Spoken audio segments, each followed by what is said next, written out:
Hey friends, if the Logitech F710 Gamepad is not working or it is problematic after a Windows update, then please watch this video. I will guide you through the resolution. Now, here's the thing about this Gamepad.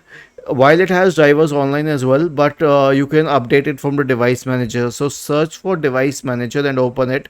I don't have it, so I'll show it over a different driver. Expand the list till you reach its drivers and update it. Okay, so this will solve one of the part of the problem.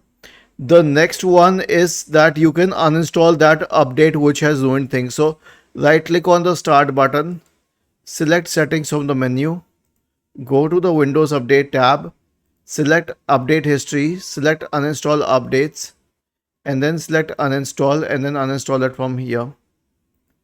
Was this helpful? If yes, then please subscribe to the channel.